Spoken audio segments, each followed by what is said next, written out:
Hi guys, and welcome to yet another video here on the YouTube channel Spelforeningen The Fellowship. My name is Andreas Norwegian Viking, and today we take a closer look at the Battle Company's scenario of the Champion. Remember, as with all Battle Company scenario, the player who chooses what scenario you are supposed to play is the person with the lowest company rating. That means that the underdog basically can choose what scenario to play that best suits him or her, or best suits to play against the army that his or her opponent is bringing. So that's a very key feature in the new rules, and one I really like. So yeah, the Champion. A battle company's fortunes will rise and fall based on the skill and leadership of its commanders. As two battle companies prepare to charge into battle, a bellowed challenge lets the company members know that this fight will be decided by the heroic effort of their leaders. Whichever side wins, the battle will be one for the bards to remember. So the layout of the board is a 4x4 foot table with terrain placed to the side for an interesting and visually pleasing layout. Remember to use as much terrain as you like, basically, but I do recommend that you use a lot of terrain.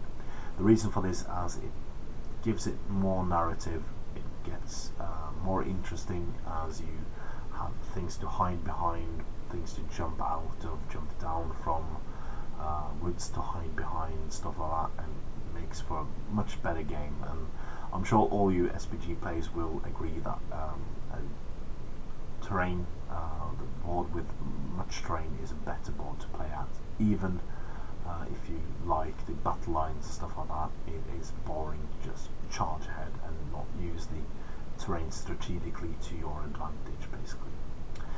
So the starting positions of this scenario is the player with the lowest effective rating chooses the table edge, and his opponent sets up on the table edge opposite him. Both players set up within 12 inches of the board edge, with the player with the highest effective company rating going first. So the objective, and this is where the Champion gets quite interesting. So each player nominates one of his heroes to serve as the company's champion for the duration of the game. Each time a wound caused by the champion scores 1 victory point for his company, and if the wound is on an enemy hero, score 2 victory points, even if saved by fate. If your champion is slain, deduct 1 victory point and select another hero to serve as your company champion to continue the game. At the end of the turn that the company, one company has been reduced to 50% of its starting numbers, roll a d6, and if it's a 6, the game suddenly ends. If the game continues, roll a d6 at the end of the next turn. On a 5+, the game ends, and then 4, and then 3, etc. Total up each battle company's points to determine the winner. Victory, your champion scored the most points. Draw, both scored equal amount of points, and defeat, your champion did not score most points. And the cool thing about this is that you can play it as a multiplayer variant with 3 or 4 players. I do recommend 4, because 3 it will more than likely turn into a 2-on-1 situation. So simply deploy your battle companies within 12 inches of a corner rather than table edge. The player with the lowest effective company rating will choose this corner first, then the next lowest, etc.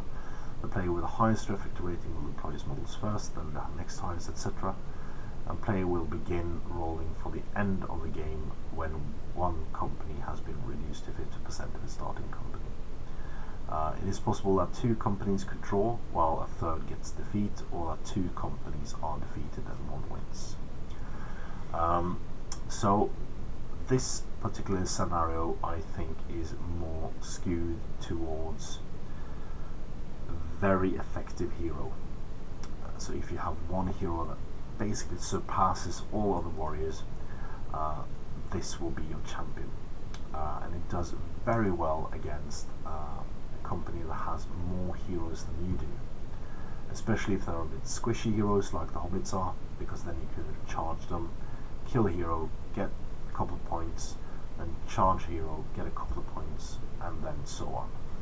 So it's a cool scenario to play, and I do think that it's you need to have a beefy hero to win or to get the most favourite result in this one.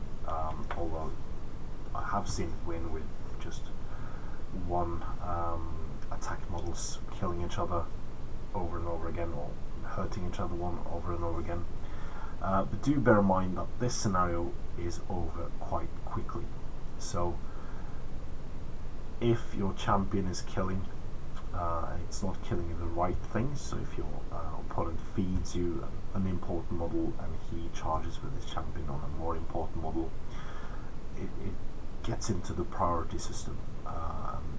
Key priorities are important to win this one, and I think it can be over quite quickly. It could carry on forever if you continue rolling low numbers on the dice. It can continue for about 4 to 5 rounds. Well, not necessarily 5, but you know what I mean. After one person has been reduced to 50% of its starting numbers. Alright, so this is the champion, a cool scenario to play. Please join us tomorrow as we play another cool scenario, which is Over the Bridge. As always, please comment, like, share and subscribe, and support your Hobbit hobby.